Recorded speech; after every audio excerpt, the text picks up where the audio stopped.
everybody, I'm Tom Vasel. Welcome to the Dice Tower. Today I'm talking about deck building games, and we did, a couple weeks ago, our top 10 deck building games.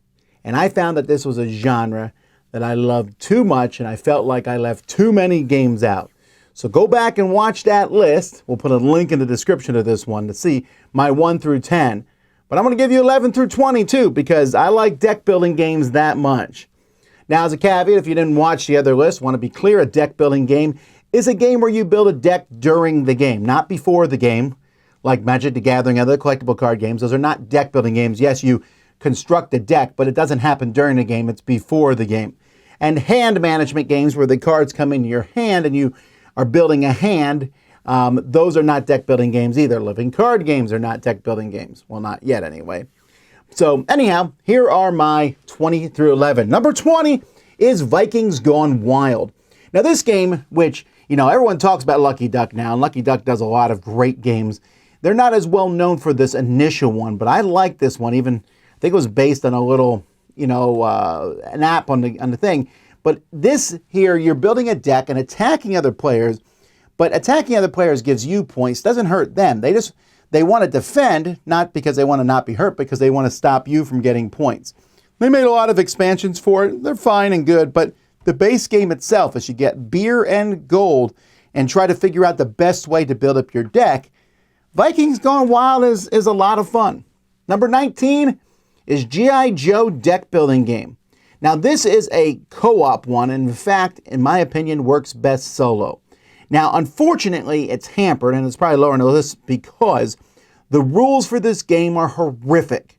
Almost impossible to learn this game from the rule book. I don't know if they've changed it in upcoming editions, but you can go online. It's just a bad rule book. But the game itself, as you get together your different Joes and you send them out on missions, if you were a fan of the cartoon, bad as it is nowadays, but back in the day it was so much fun, and the different characters and the vehicles, this game does a really good job of figuring out this, and you're also mitigating, do you fight little bad guys or do you go for the main bad guy? There's a lot of cool features in G.I. Joe, the deck building game.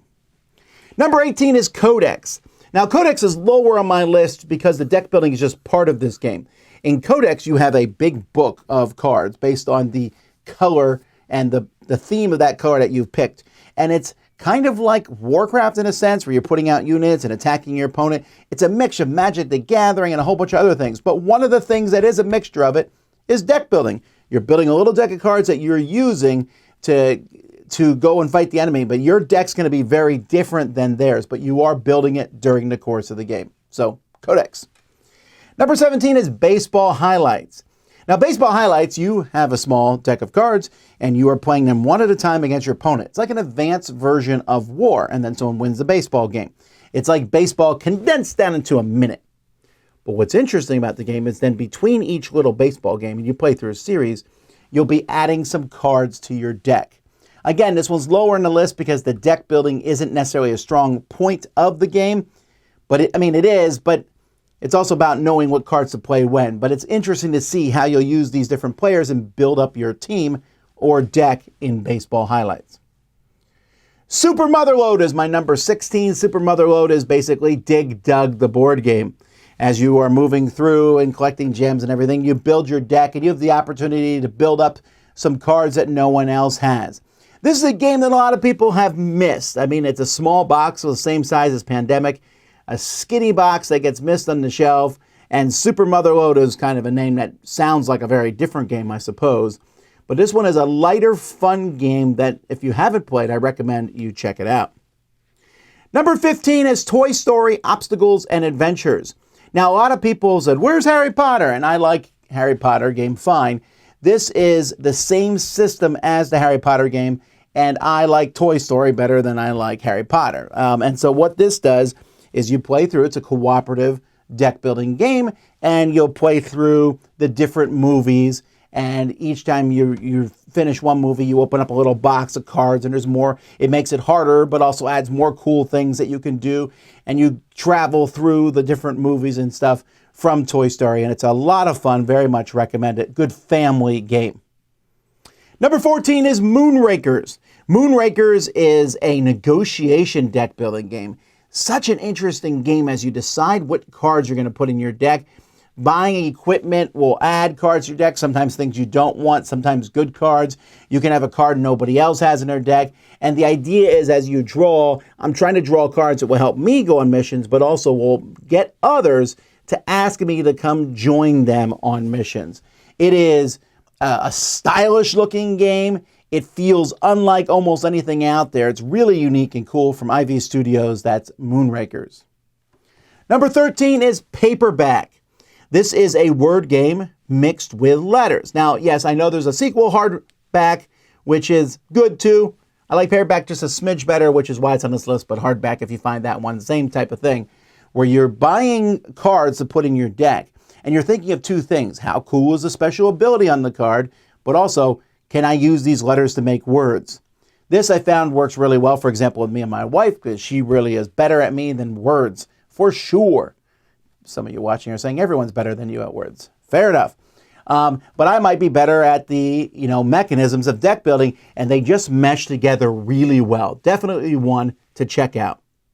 Number 12 is Mystic Vale. Now, this is a deck builder game and a card crafting game. You start with the deck, and you'll be adding pieces. The cards are clear, and they have a sleeve, and then you're adding, and then each card could have 3 different parts added to it. It also has a push your luck aspect to the deck building element of it, and it's themeless. There's not a lot going on. And it has some expansions that definitely make this game better. But sometimes I just want to play a cool mechanism in a game. And I remember the first time I played Mystic Vale thinking, wow, this is such a fantastic game.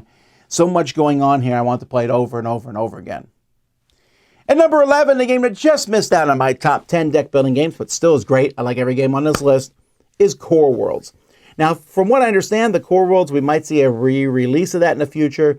But if you ever get a chance to play Core Worlds, I've always said this is basically Isaac Asimov's Foundation series as a game, and it really is.